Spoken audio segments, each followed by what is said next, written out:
Dobry wieczór Państwu. Michał Paweł Markowski, dyrektor artystyczny festiwalu. Wreszcie dotarliśmy do punktu, na który wszyscy z Państwa czekają już od tygodnia, choć nie tak czekają, by nie zaszczycić nas swoją obecnością na kolejnych spotkaniach.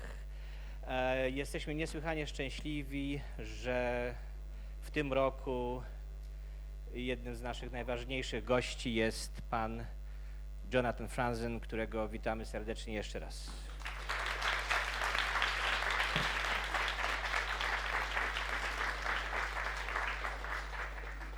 Nie zajmuję czasu, dlatego że nasz autor jest bardzo zmęczony. Podróżuje już, promując swoją ostatnią książkę przez bardzo długi czas. Tym bardziej jesteśmy szczęśliwi, że znalazł chwilę, by wpaść do Krakowa i się z nami podzielić swoimi myślami na temat literatury lub też tego, co w Ameryce nazywa się dyskusją na temat wielkiej amerykańskiej powieści. Spotkanie dzisiejsze poprowadzi dyrektor programowy festiwalu imienia Conrada, Grzegorz Jankowicz, któremu oddaję teraz głos. Będę mówił po angielsku, proszę Państwa, żeby to troszeczkę ułatwić. Conrad Festival is designed as a platform for discussion with writers. We invite writers from the world to Krakow to ask them questions about the world, various contexts of the world, contemporary problems of the world, economic, social, political, even military sometimes if it is needed. And we start with literature, we go on with literature, and we end up with literature, which means that literature is always at the center of our discussions. And from time to time, I receive questions or comments from various people, journalists, even readers, that perhaps we are a little bit too naive, believing that literature can do what we want it to do.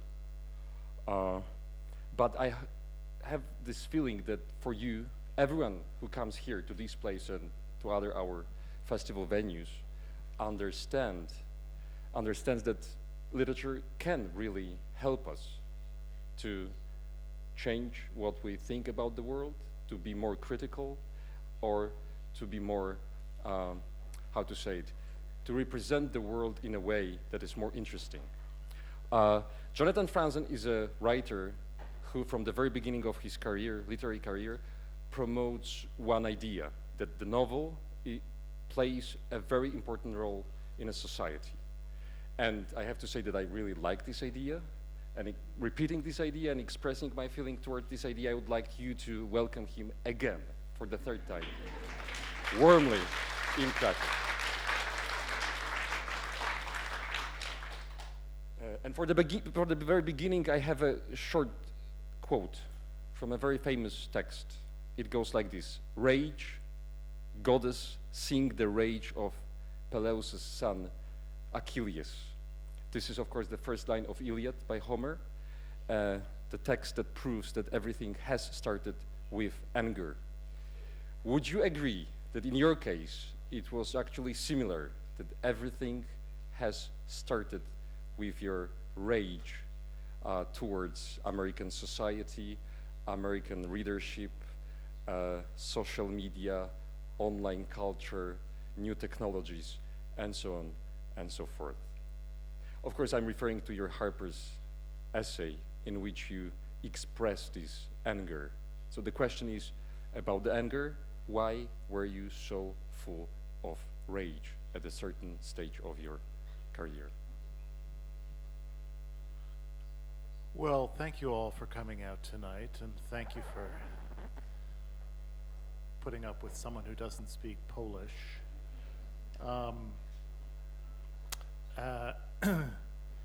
So, yes, rage. I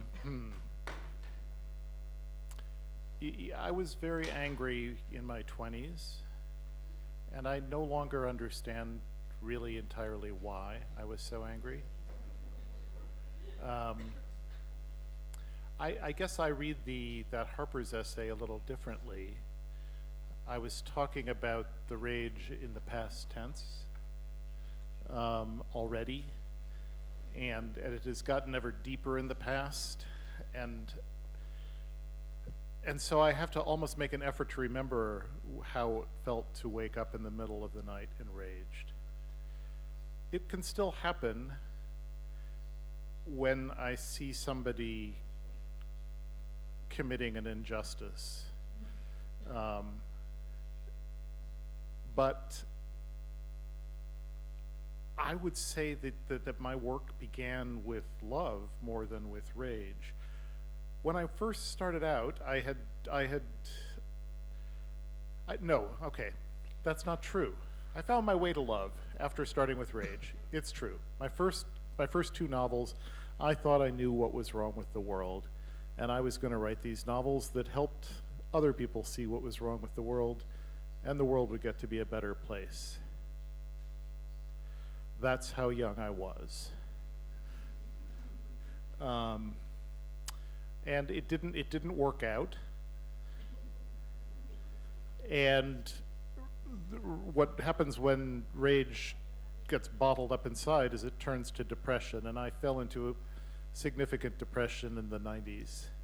And that Harper's essay was a way of trying to get out of it. And one of the things I realized was that I was mistaken about the social role of the novel. That I had been trying to make the novel do something it was no longer particularly suited for, which is exposing the ills of the world. It sort of worked that way in the age of Dickens. Dickens could report, but now we had videotape, and people were no longer looking to the novel for instruction. And what's more important, I began to wonder why I was so sure I was right about what was wrong with the world.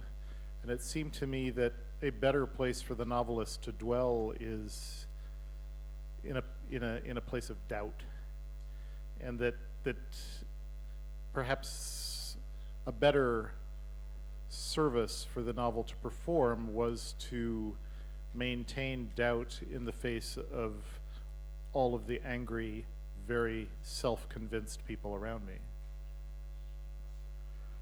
That was a very abstract answer to a admittedly rather abstract question. No, the question was actually about the source of the anger. Oh, why was I so angry? Really good question. Here I was. I was a well-educated white American male, healthy and heterosexual to boot. Why was I so angry? It could be worse. It could be worse. You could find your situation, very destructive, actually, not being white, exactly, male, heterosexual writer in America. That's right. It could definitely be worse. I was well aware of that. So perhaps I felt obliged to be angry, like it was almost my duty, given how privileged I was, to try to attack the source of my privilege. But I think more broadly, if you're a reader, if you are a person who thinks about things, there is a lot of really stupid stuff in the world. There's a lot of injustice, there's a lot of lies, and if you're sensitive, if you're the kind of person who becomes a writer, lies really make you angry. In fact, if you're really sensitive, even poor use of language makes you angry. So I would find myself angry about cliches that I read in the New York Times because they were so stupid. But again, it's mysterious. Why anger? Why not laugh at it? Well, I was laughing, and laughter and rage are connected. I have still not figured it out. I just know that about 15 years ago, the anger went away, and it really hasn't come back, except in particular situations. I will not go on. With Yeah, I know. I'm sorry. If I had a good, it's not like I know why I was angry. I don't really. I had a loving family. I had nice parents. I had really nice brothers. It doesn't make any sense. You're very critical about new technologies and new media. And I'm somewhat critical about these things, yes. and you express it quite often. But the question is, do you see any examples of positive function of these tools? I understand why you are so critical, you express it very clearly, but is there anything about new technologies that you think could be good to us, could make any good to us? It's a very long list. I could spend the rest of the evening talking about all the good things that these technologies can do for us. If you're a scientist, if you are interested in conservation, there's an enormous ability to communicate with other scientists. There's an enormous data gathering and data processing capabilities. I don't have to go to the library to find out certain basic information. It's on my smartphone. It's really convenient. I can make my own plane reservations. That's huge. That's not nothing. That's large. That's huge. I can, before I go to a city, I can find out what people are saying about the hotels there. Really, really useful. I've been, TripAdvisor has steered me to some really good hotels. I like being able to communicate instantly with my Polish publisher, Sonia Draga, rather than, trying to deal with the time difference on the telephone or sending letters. It's really convenient. It goes on and on and on. There are many good things. What kind of harm does these new media and new technologies does to you as a writer? To me personally, as a writer, it harms me not at all.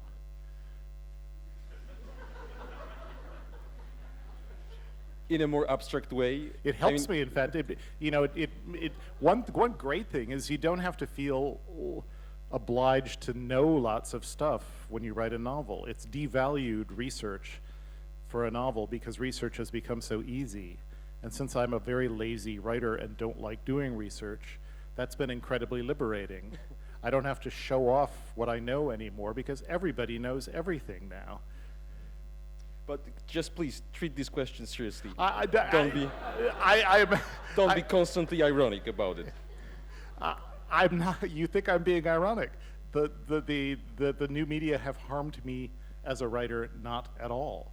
In fact, one could say that they have created opportunities for fiction writers to provide an alternative way of connection, and I would argue a deeper way of connecting between people, which is through completed pieces of writing, published and printed, that I believe, not everyone, but some people are hungry for something that is a quieter and more effective way for two people not in the same room to communicate, to experience a kind of closeness, the kind of closeness I feel with writers from the 19th century, even writers from the 18th century.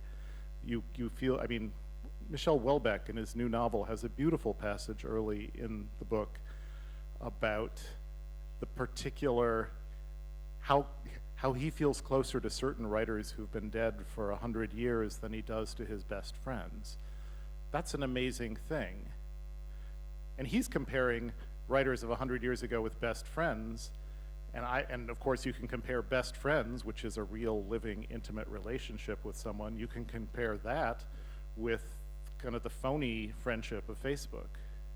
So it's like double, it's two removes in terms of intimacy, I think, what fiction allows. And I believe that the new media have created for susceptible people a real hunger for that kind of connection.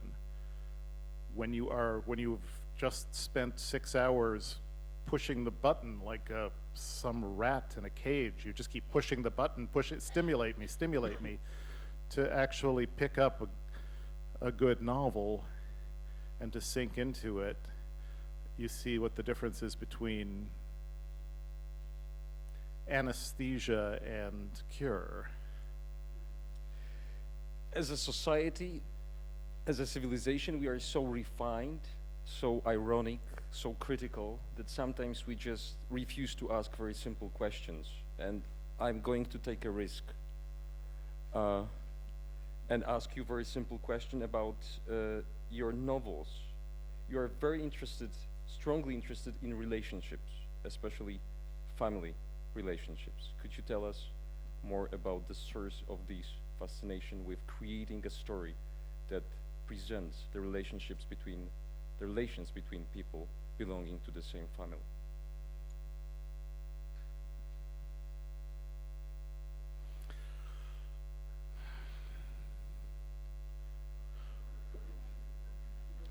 Well, you think about it, I mean, if you are interested in drama, if you are interested in intensity of a relationship, there aren't that many ways in which you know people well.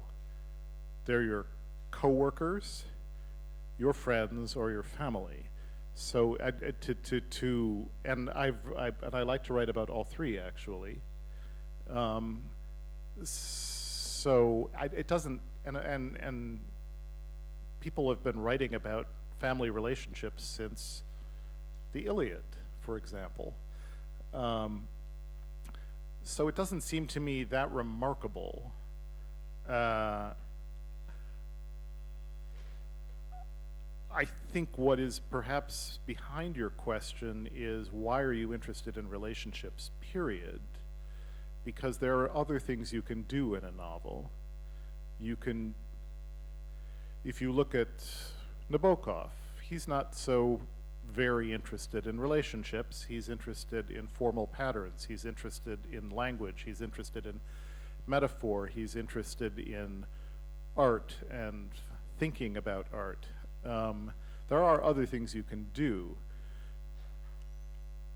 but I would submit that the main current of literature for 3,000 years, whether it's biblical stories or Greek myths or whatever, has been about relationships.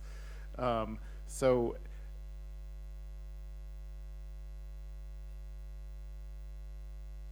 there.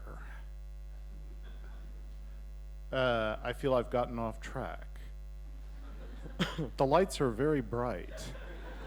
That is very true, but can someone just break the lights? It would be much easier to concentrate. It is sort of, there's one right there that's particularly bright. Actually, I would prefer to ask the questions like this. I know. But that would sort of defeat the purpose of the light, which I believe is for the television That camera. is very true. You said that conflict in a relationship does not have to be necessary, destructive, or devastating. Okay, now we're getting maybe to a better answer to your previous question, which is, it does all go back to my family, probably. That is my parents. I hoped that we will get there sooner or later. My parents and my brothers. My experience of the world, what the world I was born into, was very protected. It was in the middle of North America. And I was in this family, and everyone in the family loved everyone else. And all I saw growing up was conflict and competition and people making each other unhappy.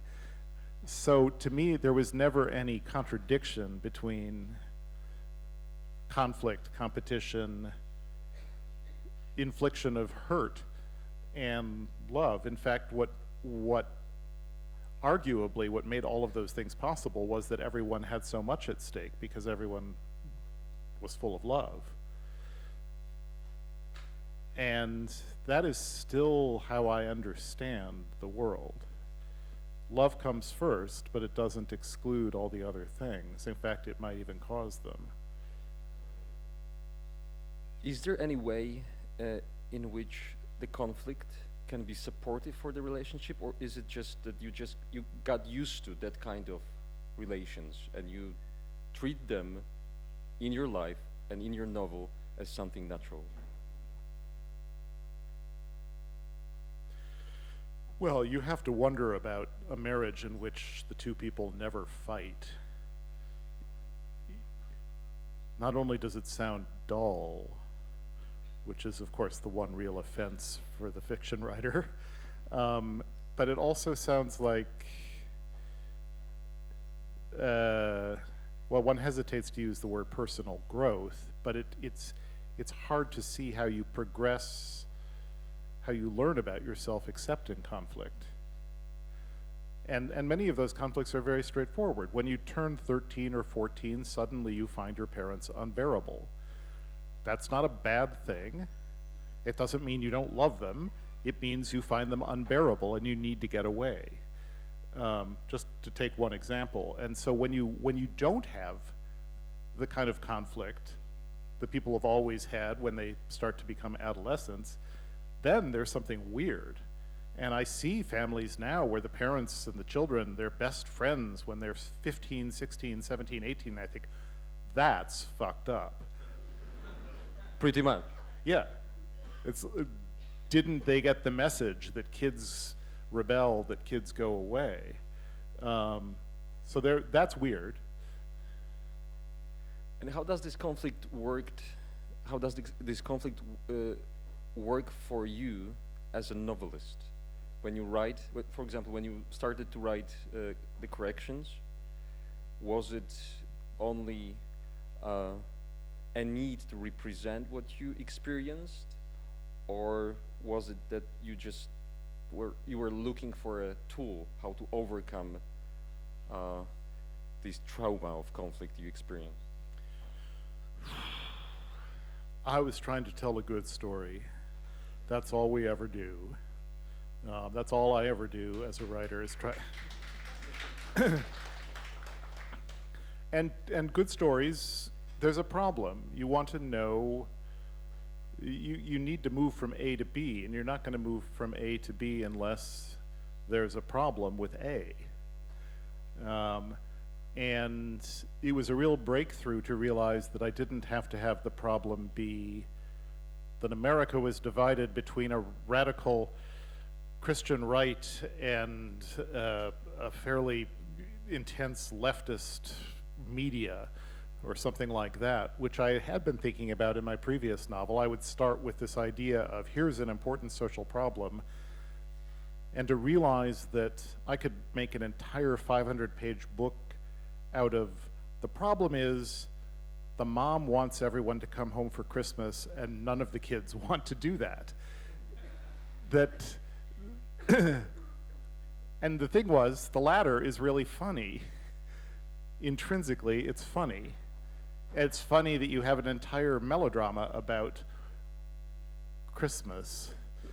And so yeah, it was really out of a desperate wish to entertain better and to be funnier, and an understanding that so much actually comes to light when you leave out the big social picture and start paying attention very closely to what's happening in people's heads. Right? Next question will Yes, yes, go. be... Yes, I'm going to. I know you are. Next question will be somehow related to relationship, but I will try to take you to another direction, hopefully. I will This has succeed. been an interesting ride already. Yes. Very recently I read your short piece, review, short text, but very intense, about Sherry Turkle's yeah. Reclaiming Conversation. It's very nice book and nice text. I'm trying to buy you. And in this text you wrote that the real conversation will be possible only if we are able to be alone, or if we learn how to be alone. I want to ask you, could you explain this paradox? We have to be, at first, we have to be lonely or learn how to be lonely to experience a real conversation.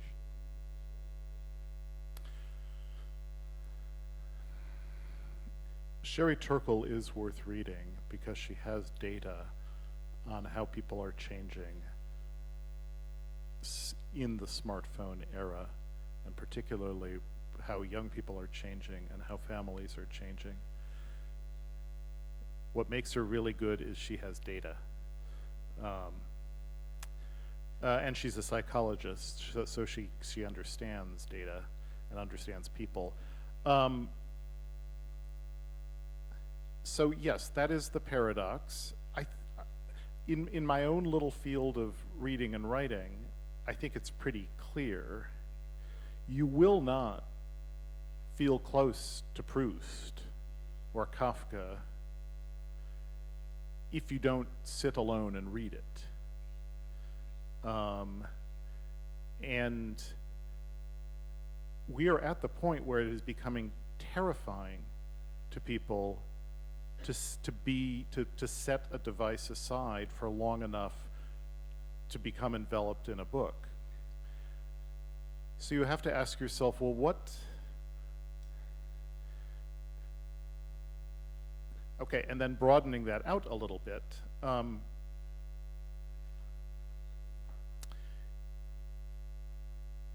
If you're in the position where you need to have yourself reinforced every minute by something coming in on your phone, it's a guess that the self is perhaps actually not in very good shape. That that if you are terrified with being alone with yourself, that the self is somehow compromised. And so what would intimacy mean with somebody who's terrified of being alone with themselves?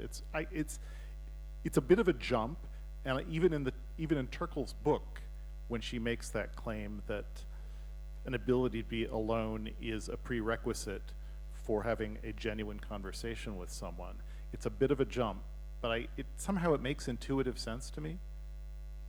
Does it make intuitive sense to you? Yes, it does. Then I think we've settled it. But you said that for you as a writer, it's pretty natural to spend hours and days and months being alone. Well, I'm a freak, yes. I didn't plan, to Yes, ask you to admit it. I preemptively admitted it. But in this short text, you actually make a moral move. You explain to the society that the society makes wrong choices, not being able, for example, to present to kids how the conversation should like.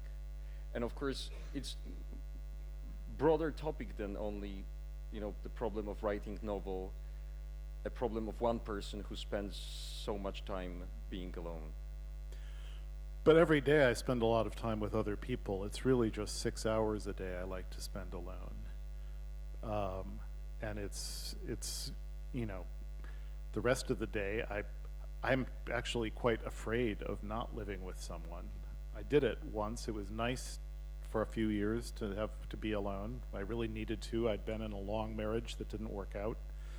And I was so happy to be alone in an apartment, but I'm much better off when I'm with somebody.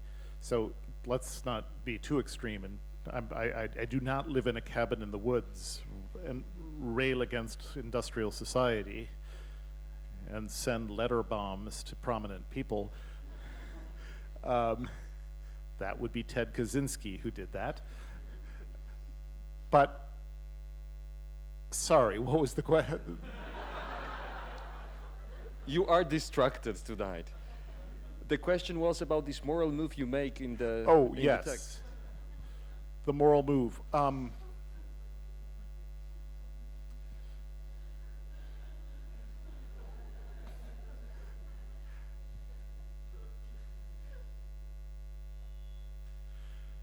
I was reading this interesting book by Yuval Noah Harari, or Noah Yuval Harari. I can't remember which order the names go in which he presents an idea, perhaps not original to him, that the agricultural revolution was a mistake. That within a few generations, people cowering in their villages, watching their crops fail and their children die of diseases of towns and cities, really would have liked to be back hunting and gathering again. And it's a provocative idea, whether or not you believe it, because it allows for the possibility that that human progress is that there's no such thing as progress. Things develop, and certain things seem to get better, other things seem to get worse.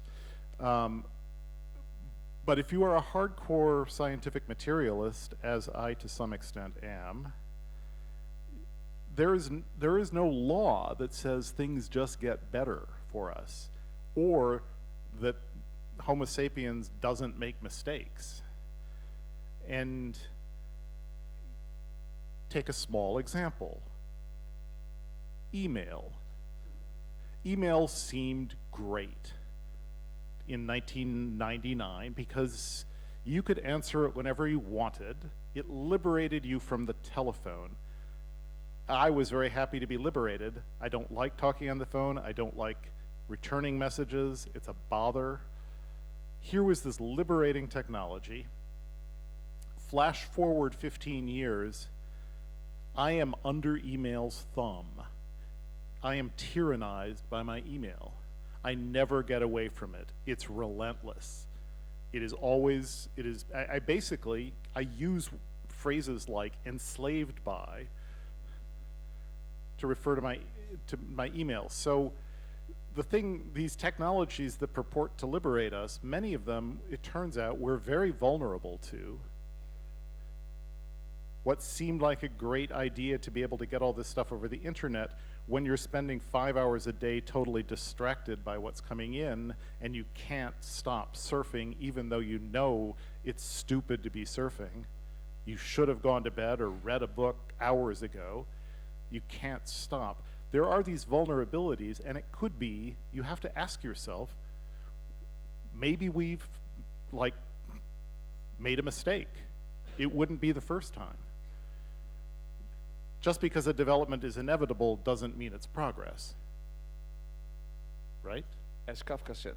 As Kafka said. There's a lot to like about Kafka. May I? Please do. You said that when you're writing the corrections, you were ashamed, deeply ashamed. I was ashamed. Why? Because I wanted to do literature.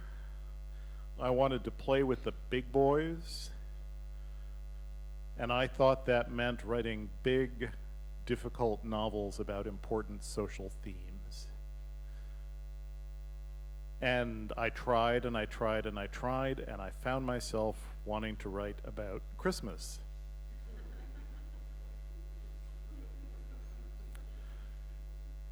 And, you know, part of me thought, there goes the career. There goes what I thought I wanted, which was to be studied at universities. Because I was, or take another example.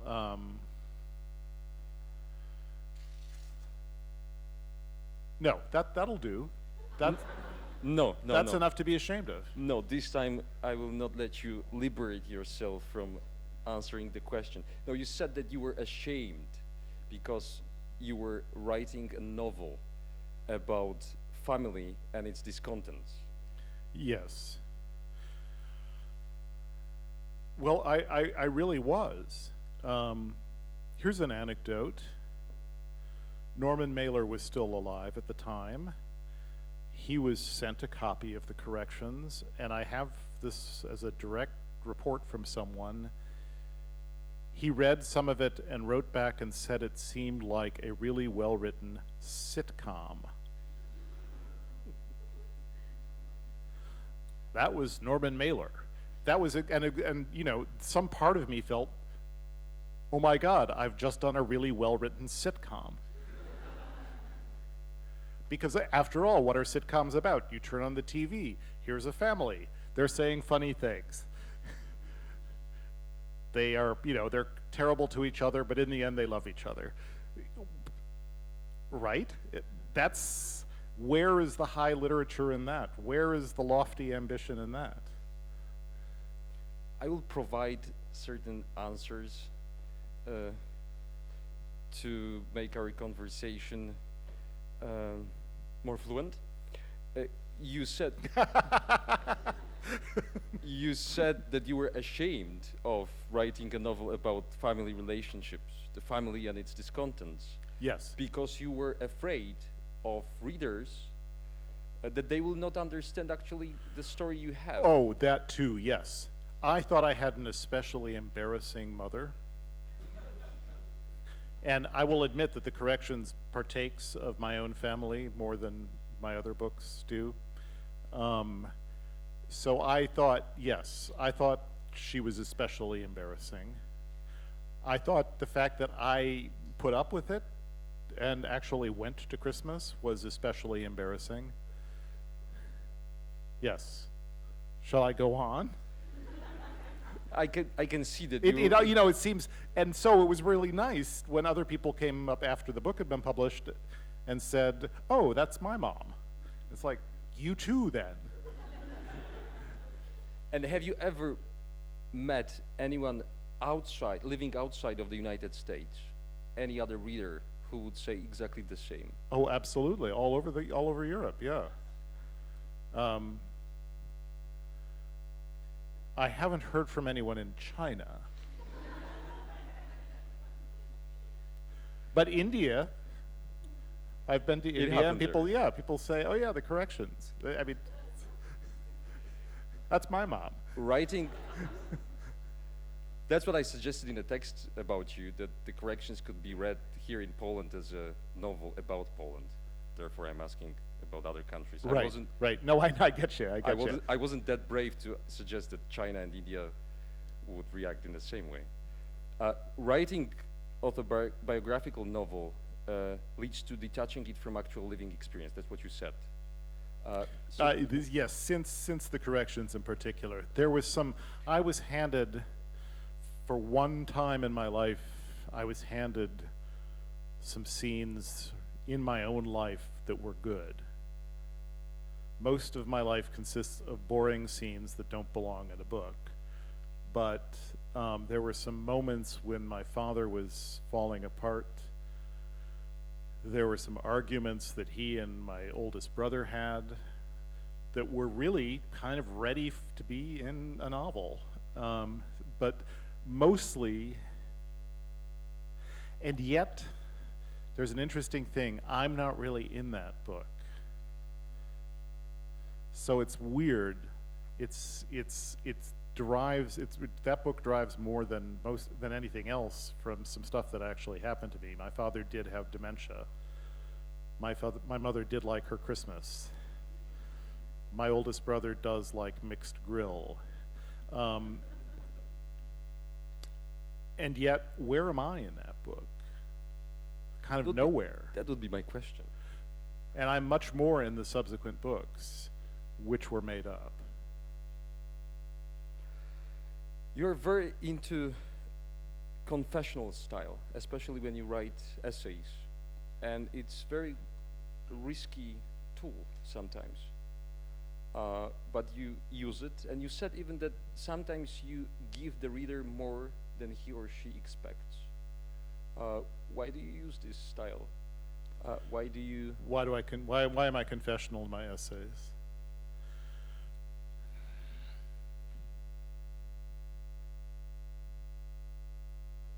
Because when you just cut yourself from the novel, which is to a certain extent autobiographical, then you have another part of your writing in which you just present yourself in more open way?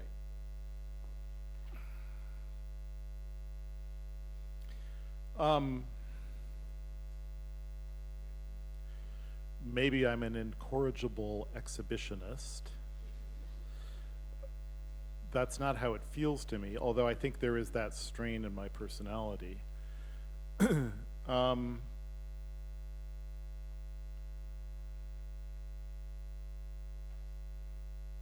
I started doing that kind of writing. No, I did it before the corrections.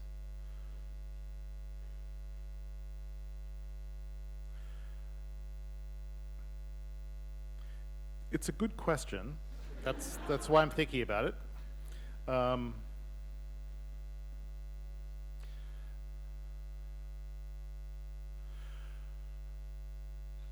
I think because I have nothing to lose.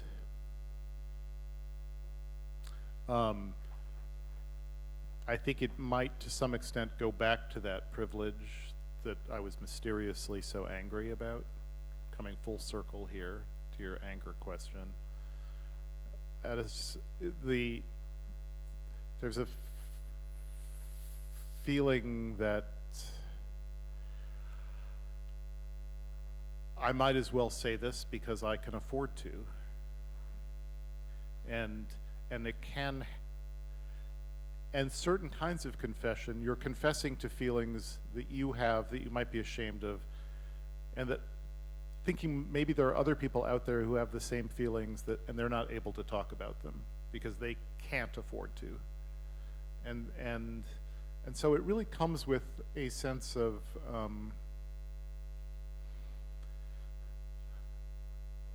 I have never worried about putting food on the table.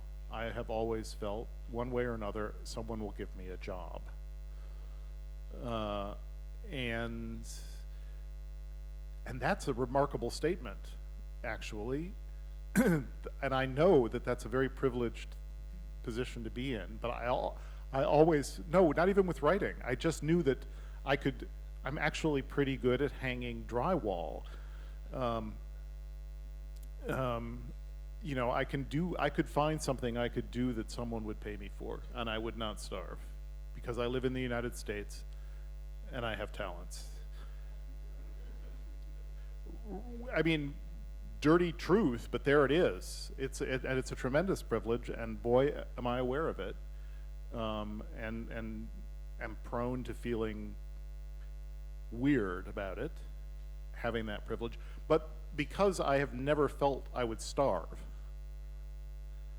and really that's like, if that's a given, then why shouldn't I just take the risk and confess things? But how does it work for you establishing a relationship with a reader, using your personal stuff, being more open, exploiting this confessional style in your essays? Well, like I say, it's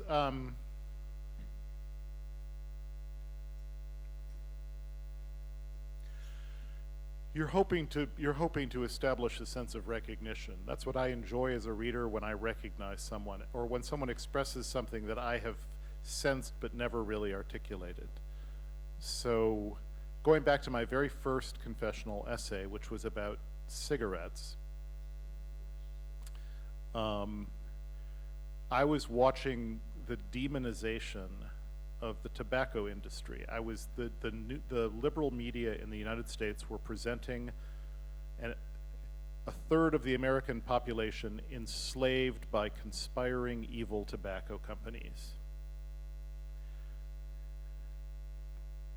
Tens of thousands of people dying because of the evil tobacco industry. And there was something about that, as a smoker, I found wrong.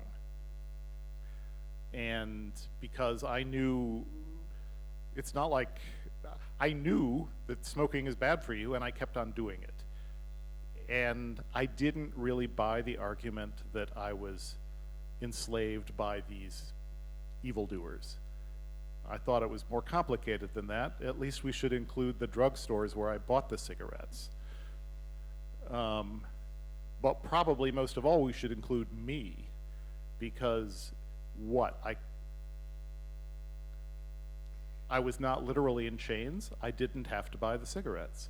So I decided first, and that was a hard piece to write because my mother didn't know I smoked. So there was a dimension of confession in it, and her father had died of lung cancer.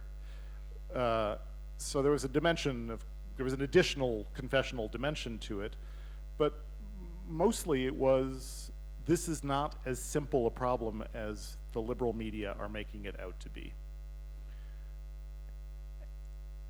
And I heard from people afterwards, some readers actually wrote to me, and friends said, thank you for helping me understand what it was that I didn't like about this discourse in the media. And that's my job, to create that sense of recognition. This question leads me about the conventional style. It leads me to another thing that I'm interested in, your public persona. Yeah, I know, it's difficult, but it's very interesting because you have been criticized for various kinds of things. For the way you see the problem of birds in America, for presenting feminism in a grotesque way, for criticizing Salman Rushdie, for The ultimate crime. for spending too much time on tweeting. A lot of criticism towards you, and I wonder, how do you define for your own sake these gestures you make in the public sphere? Because I think you are not a provocateur, and still you do this, you write these texts, you make these comments, knowing that you will get punches from all sides, actually, left, right. It's a long list of people who you can't hate anymore. You can't hate immigrants, you can't hate Jews, you can't hate black people, you can't hate Asians, you can't hate gay people, you can't hate transgender people. You really shouldn't hate the unemployed. You should definitely not hate poor people. And yet there is a sort of, there's a supply of hatred ever at the ready in the world. And why not hate the well-to-do straight white male who's really successful? I mean, it's a public service, really. Because no one is going to criticize you for hating a white guy. But they do not criticize you because you are a white male writer spending a lot of time alone writing another novel. They criticize you for particular comments you make about a public sphere. Well, Don't take it Yes. so personal. no, you think I'm joking. I actually do feel like there's a certain public No, service to be I performed. can understand your irony, and I know that you behind the irony there is a serious comment. Okay. Well, I think you have to take this on a case-by-case basis. For one thing, I've never made any grotesque caricatures of feminism, either in my books Come or on, in purity? Hello, where? There is a scene in which the feminist tries to convince the guy. She's not a feminist. She's Annabelle. Oh, right. Okay. And her feminism is mentioned hardly at all. She's Annabelle, who is demonstrably writer, a nutty person. As a writer, you do not name her. You just present certain ways of her behavior and the system of her beliefs and so on and so forth. So, of course, you do not use the word, but quite clear for certain readers that there is a part of ironic presentation of feminism. I reject that entirely. Knowing that there was no such intention, having been a feminist my entire adult life, why would I use a novel to make a gratuitous attack on a position I support. It makes no sense. So perhaps there's something else at work here. Perhaps that's part of a conversation that the book is having about people who are trying to be radically united. A man and a woman trying to be equal in absolutely everything. Is that not the discourse of that chapter? Total radical equality, no difference between me and you. Is that possibly not a way to understand that one-page scene that seems like some attack on feminism in the abstract? It's just, so that to me is just wrong. So we can move on. But with another question. Yes, no, but other things, I have made public statements I gave Salman Rushdie a hard time about being on Twitter. I expressed my disappointment in a footnote because I have admired him in many ways over the years. And I thought it was a weak move to invest in Twitter. And you know what? He is now saying he's getting off Twitter. But only Check after, out the New York Times. only Maybe after, Jonathan Franzen was right. So even Salman Rushdie is not mad at me, and we're still chummy. So really what you have is my making fun of the claim that Twitter created the Arab Spring, which was a ludicrous claim. Things like that. And of course, people who spend a lot of time on Twitter might be understandably pissed off that someone is pointing out that it's maybe not that great a way to spend your time. People can disagree, but that seems like and the bird thing,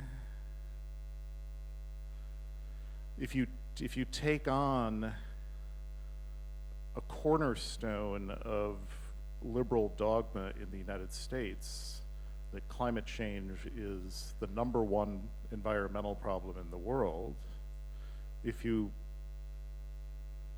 dare to question that, you will be called a bird brain, you will be called a climate change denier, all sorts of things, when, just for can we maybe move the lozenge from all the way on climate change, completely neglecting everything else in the environment, or can we maybe move it like 5% in the direction of some other things?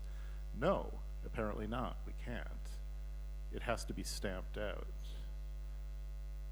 I'm not saying that to provoke, I'm saying it because I'm upset with our priorities.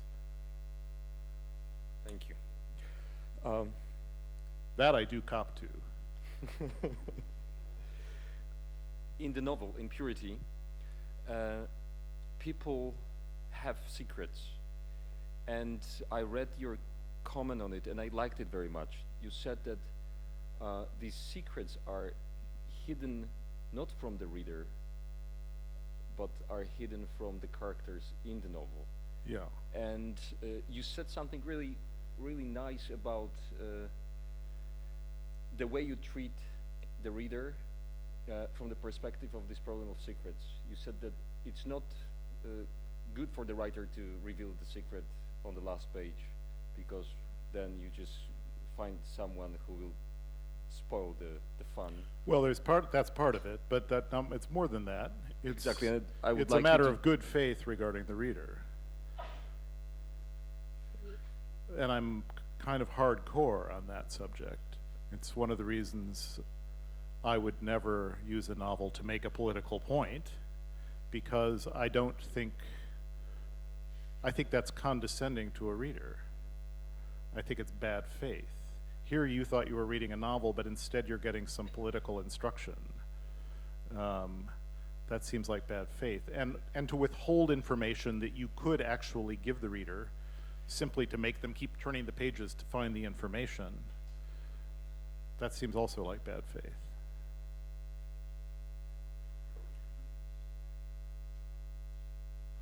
Looks like you might have come to the bottom of your document. Great.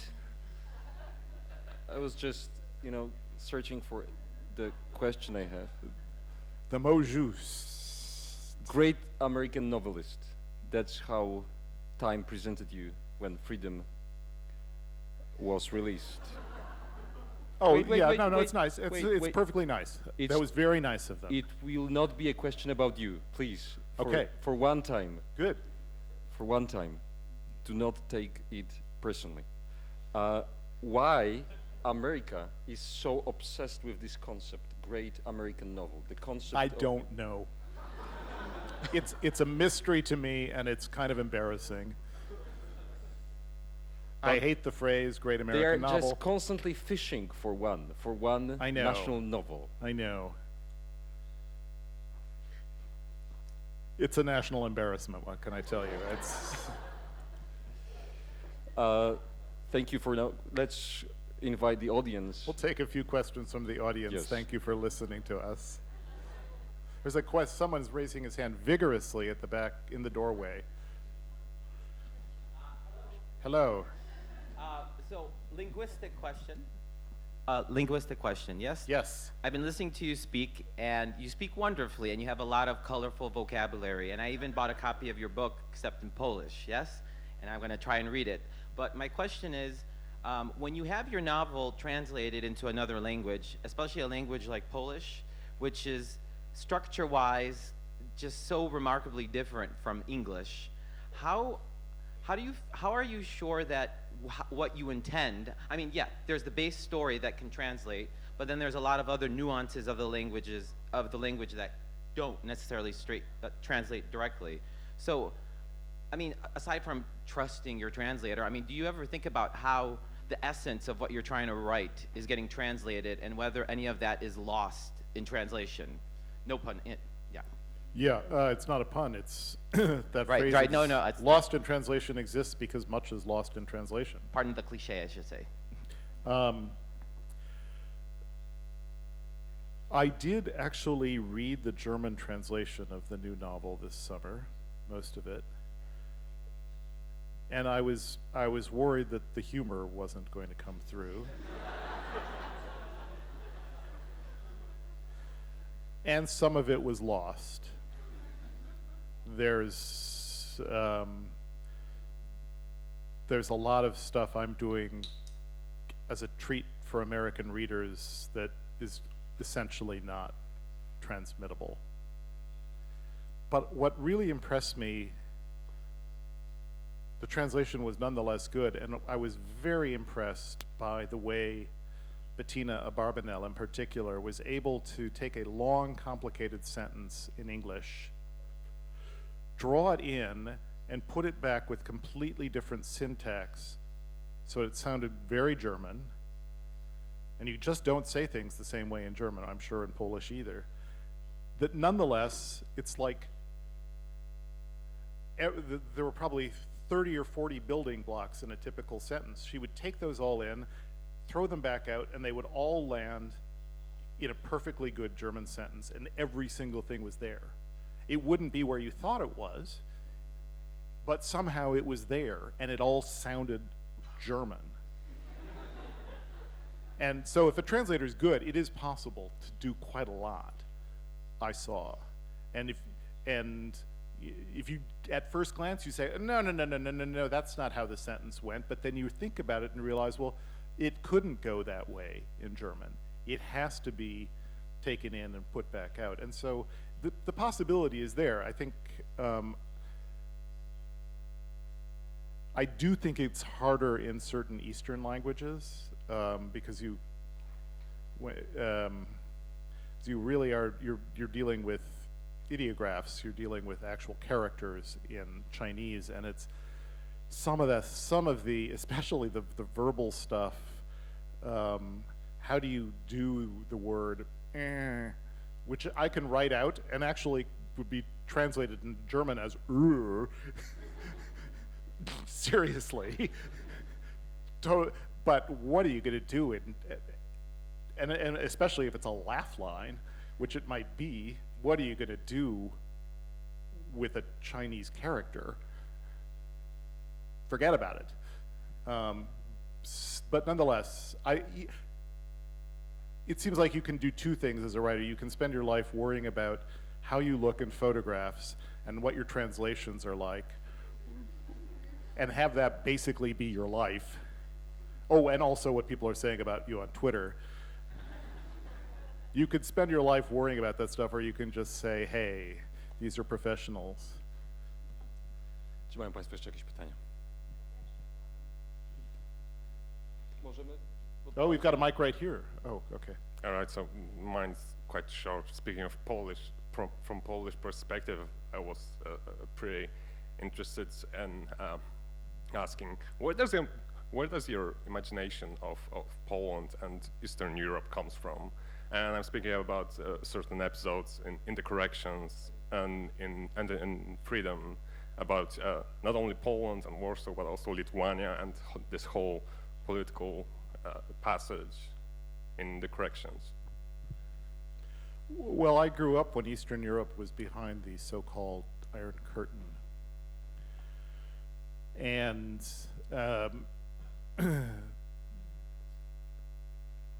without getting into politics here too much, I understand you have elections tomorrow. I was told to be very careful when dealing with politics.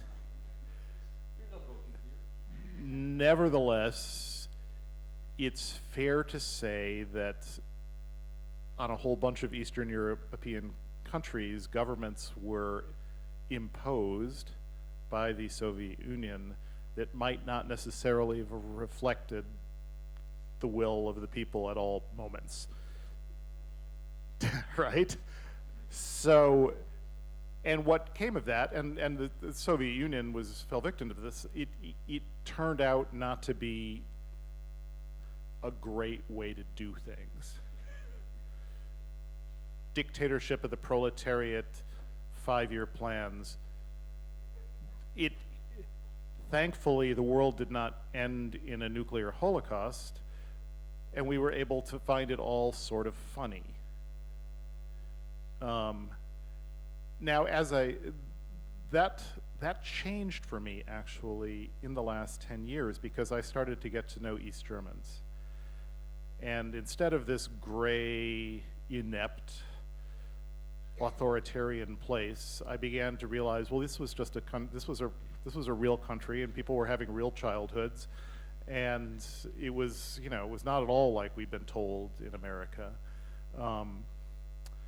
But what in those earlier novels, when I was referring to an Eastern European country, whether it was a a Polish manufacturer of trucks, basically used by the Warsaw Pact, or in the previous novel when I was talking about what happened to Lithuania when they threw off the Soviet shackles, it was really referring to the Cold War countries, not to the deeper histories of these countries, obviously. And that's really all I can say. I mean, now I think of Poland because the times I've been here, I'm here to go to your amazing national parks, which you do better than Western European countries. And, I think of Chopin. I also think of, certain bad things in the Second World War. And there's a whole, I think of the, on and on. But I did grow up during the Cold War. And Eastern Europe had a particular flavor to the distant American then. Yes. Good evening. My first question is if I could speak in Polish and you will translate because it would be easier for me. Chciałabym dodać, że pytanie zadane przez Pana odnosi się w dużej części do tego, które ja chciałam zadać. Chciałam zapytać o korekty i o wątek litewski, o postać Chipa. Chip trafia na Litwę i jako mieszkankę kraju wschodnioeuropejskiego interesuje mnie, dlaczego Litwa, jeden z tych krajów, czyli Litwa, została przedstawiona jako państwo pogrążone w postkomunistycznym chaosie, jako miejsce, gdzie nie rządzą żadne prawa oprócz prawa silniejszego. I kiedy Chip wraca już do Ameryki, jest zadowolony, cieszy się, że zostawił takie miejsca jak Litwa i Polska już za sobą. I chciałam zapytać, czy taki stereotyp jest w Ameryce rzeczywiście popularny i dlaczego to zostało tak przedstawione, te państwa?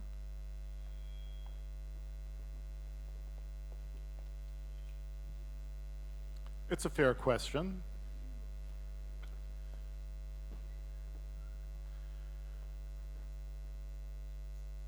Many things in the corrections are not drawn from reality. There is no process for altering the brain structure of criminals called Korekta. There are, you know, and Lithuania, the real Lithuania is obviously not the Lithuania in the book. It's there is no large city in the Midwest named St. Jude, and so on and so forth. What interested me about Lithuania was it was completely imagined. I couldn't, you know, I had never been there. This was the 90s. It hadn't been that long that it was easy to go there. I thought of it because I was thinking about Chip. And Chip is thrown into anarchy when the powerful father falls apart. And it's a small country. The father was huge. So you can see why the idea of large, powerful father crumbling, small, essentially comic son thrown into chaos might have wanted to imagine a mythical Lithuania that mirrored Chip's situation. I have been through, I've processed it with various Lithuanians over the years. I'm not sure all has been forgiven, but both sides have been heard. The talks were frank but cordial. That's really all I can tell you.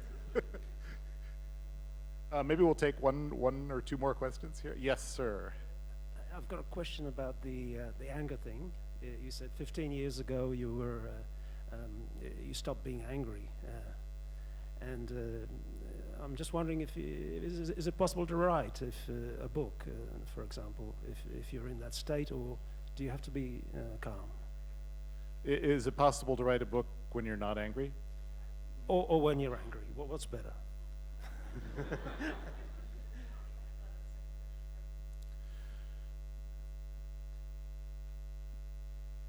It's more of a challenge to maintain a comic edge when you're not angry. And I couldn't write a book like The Corrections now because I'm so laughing at the characters. And there is sort of there's a rage implicit in that project that I've lost. I made the case that what happened to a lot of postmodern American writing by white guys was that people got too angry to see straight. And the anger kind of consumed everything. They couldn't relax enough to create scenes and characters. It was just rage, rage, rage about what had happened to America and what America was doing to the rest of the world. And I'm not sure that's a great place to write from. Political rage is it's unfortunate because we can use political rage. It's really good in politics, but I think it tends to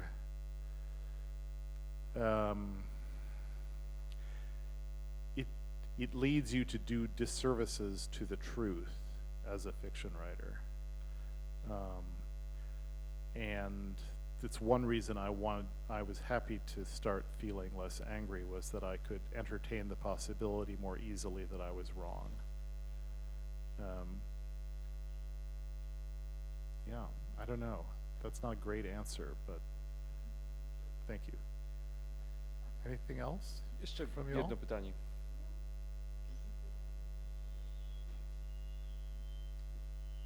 I was thinking about this anger problem. I understand that you derive all your literature from yourself. I mean, every writer does it. I mean, it is not a very strange idea, but you find it among your family, among your story, life story.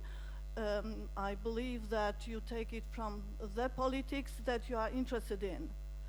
I understand that you are not the watcher, the person who is going and trying to find. I mean, you find it by...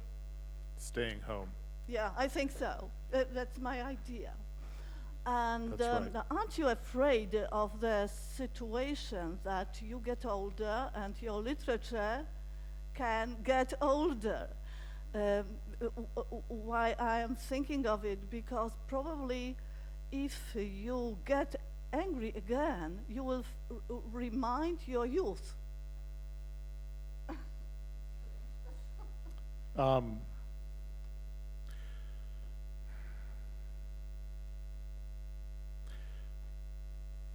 That may be, but I'm not young anymore. I hate to admit it, but I'm not. And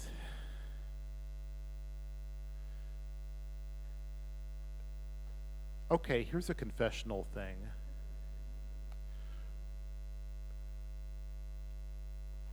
I have a nice life at home with a California woman, and we have lots of friends in Santa Cruz and lots of friends in New York. We have a small but nice house in California, and sometimes I think I should burn it all down, because maybe I'll get another novel out of it.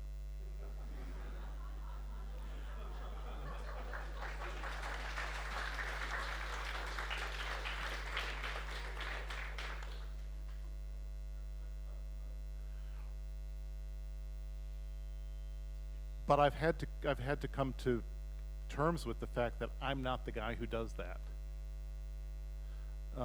because it's not like there's some giant scoreboard where I really need to put another goal up. It's not like I'm trying to, it's not even as meaningful as trying to win the World Cup, which itself, if you think about it, is merely a pretext for making the games interesting. Who cares who really, it doesn't matter who wins the World Cup. Let's just say it. It doesn't matter who wins the World Cup. We pretend it does because it makes the games fun. But I've ceased to be somebody who even is in the game of writing books for competitive reasons. So there's neither a real scoreboard nor even a kind of fun, just for fun and games scoreboard. I don't care. So why would I blow up life with somebody I love in a place I love just to get another novel? I'd rather just never have another good novel, honestly.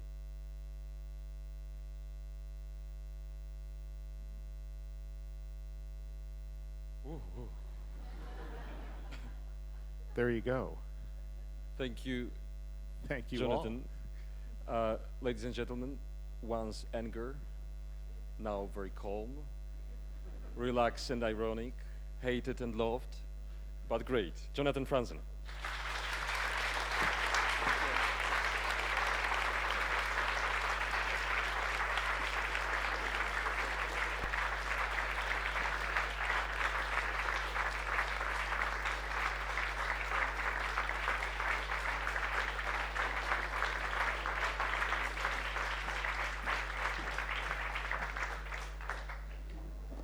Proszę Państwa, autor zmęczony potwornie podróżą, którą kontynuuje od wielu tygodni i miesięcy, niestety nie będzie podpisywał w tej chwili książek.